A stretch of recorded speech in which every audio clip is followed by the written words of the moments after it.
Joe Gibbs Racing reveals an electric NASCAR Cup Series car, Rockingham Speedway gets repaved, and Jeffrey Earnhardt finds a full-time NASCAR ride for 2023.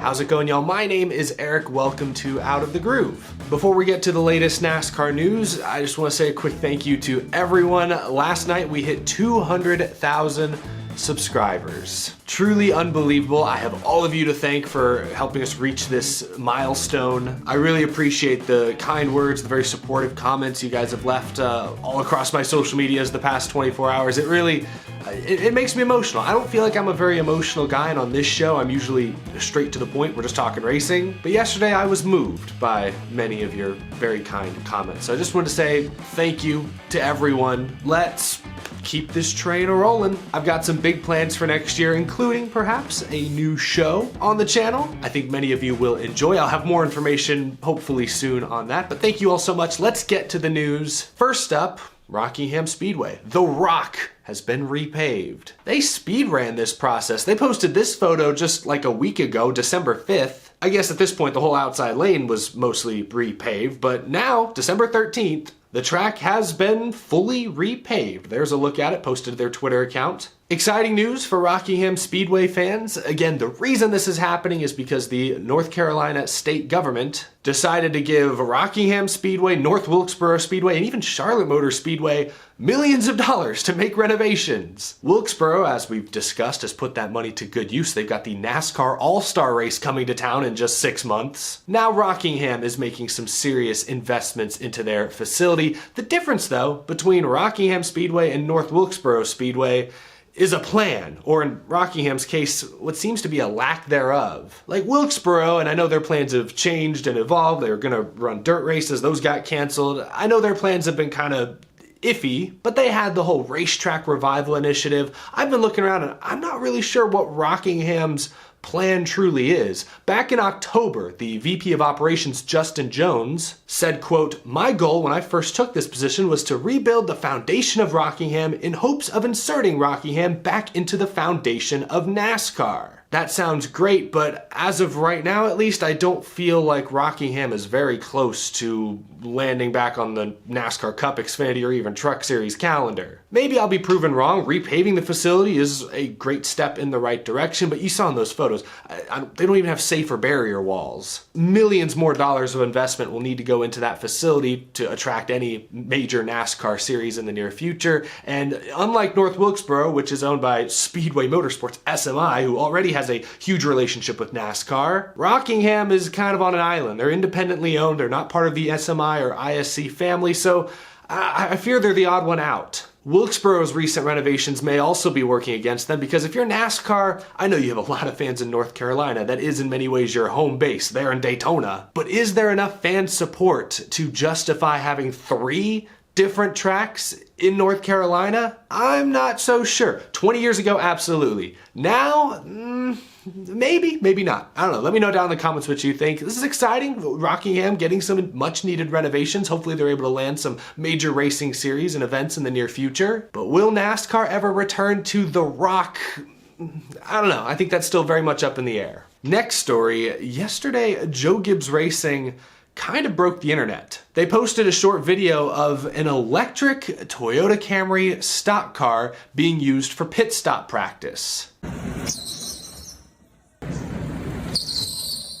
I'm not smart enough to know what I'm looking at. Looks like a lot of battery packs and whatnot. The idea is really cool, and when put into the context of pit stop practice, it makes a lot of sense. You don't have to burn fuel now doing pit stop rehearsal. Theoretically, I suppose you can now take this car indoors so you could practice inside, outside, rain or shine. Joe Gibbs Racing is one of the biggest teams in NASCAR. They have Toyota support, so they are the kind of team that would have the money to throw at a little project like this. Although I saw, reading through different tweets and responses, I saw this tweet from Colleague Racing Xfinity crew chief Jason Trincher, and he said Team Penske has had one for the last 10 years. Not sure if that's true, but he would know better than I would. But the first part of Jason's tweet there, and I do want to spotlight this for a moment, he also tweeted, "Read the comments, people are losing their minds." And yeah, the comments underneath the Joe Gibbs Racing electric pit stop car Twitter post, Yeah, we're pretty wild. Look, I'm personally not a fan of using electric vehicles in auto racing, not really from a performance standpoint, more so from an aesthetic standpoint. When I attended my first ever NASCAR race as a kid, the thing that blew me away more than anything else, the huge crowds, the pretty colored race cars, the close quarters action, what blew me away was the sound and how you could feel it. It felt like a rock concert where the whole time the band is just playing one chord, one open power chord, non-stop for 3 hours, more or less. That's what it felt like. And there's few sensations that I've experienced in my life that come close to that first ever NASCAR race in-person experience. And a lot of that is due to the roar of the gas-powered V8 engines we've all come to know and love. So I will be very disappointed if, and likely when,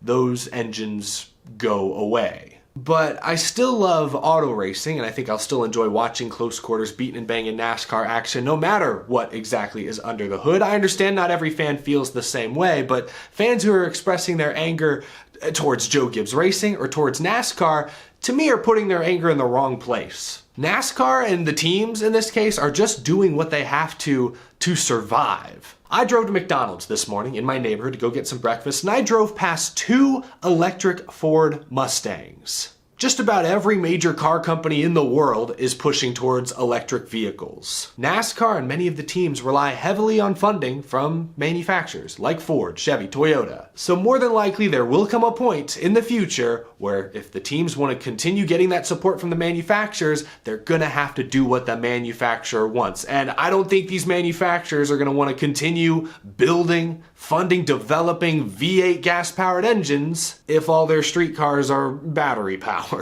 So if you're upset about the possibility of electric racing in NASCAR, don't blame NASCAR, don't even blame the teams.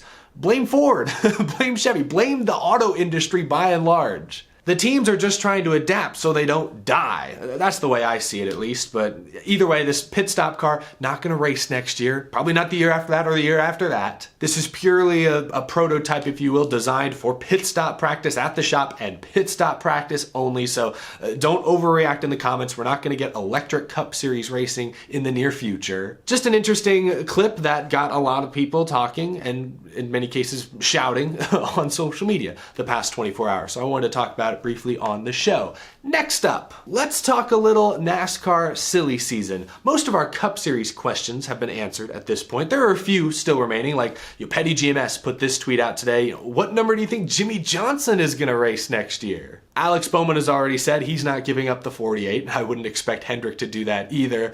So what about the 44? Maybe the 94? When Petty GMS first revealed their new Cup Series team, they had a 94 show car. We'll have to wait and see. On the latest episode of Door Bumper Clear, Brett Griffin mentioned a potential part-time colleague racing Cup Series effort, so they could have a third car at select races next year. No idea who's going to drive that at this point. But while the Cup Series is mostly solidified at this point, there are still some questions remaining in the Xfinity and Truck Series. A lot of those questions have been answered in recent weeks, but one was announced today. Alpha Prime Racing revealed that Jeffrey Earnhardt will drive their number 44 Chevy full-time next season. He'll have sponsor support from Forever Lawn. Jeffrey Earnhardt's been around a while. I think at this point the highlight of his career was Talladega last spring, when he got the opportunity to drive for Richard Childress Racing in the black number 3, it was black and green because of Forever Lawn, in the Xfinity Series at Talladega, and he had Larry McReynolds come back for one race as a one-off to be his crew chief. It was a wild pairing, felt like a publicity stunt at first. And Earnhardt in the 3 at Talladega with Larry McReynolds, okay, it's cool, but are they actually going to be competitive?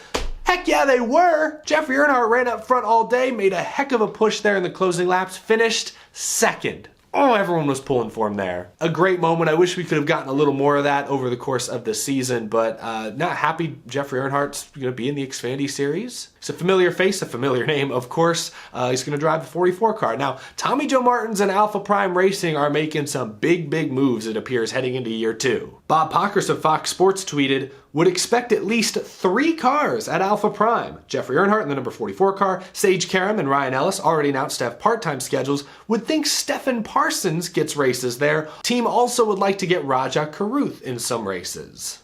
So a third car is a real possibility. Teams already expanding early in their lifetime. The Xfinity Series is interesting. There have been a lot of rumors I've heard behind the scenes. I think Jeffrey Earnhardt, thanks in large part to that forever lawn money, was a highly coveted driver that I think a couple of teams at least were trying to land. Apparently Alpha Prime Racing won that sweepstakes, but yeah, there are a lot of names, there are a lot of seats, kind of a musical chair still going on there like mid-pack in the Xfinity Series. Now that JGR has confirmed their Xfinity lineup, we know the new driver is going over to JRM. SHR with Riley Herbst and Cole Custer. I guess we're still waiting on Colleague to finalize a couple things. But overall, the Xfinity Series roster is starting to fill up nicely. Good luck to Alpha Prime Racing and Jeffrey Earnhardt next year. That is gonna do it, I believe, for this episode. Share your thoughts down in the comment section below. I know the electric car stuff, again, lit the internet up for a little while there, but share your thoughts on Jeffrey Earnhardt, Rockingham Speedway. I'm genuinely curious, like, what's a good plan for Rockingham Speedway? I'm not anti-Rockingham. I still remember the last Cup Series race there where my boy Matt Kenseth held on for the win. So I like Rockingham, not opposed to it returning. I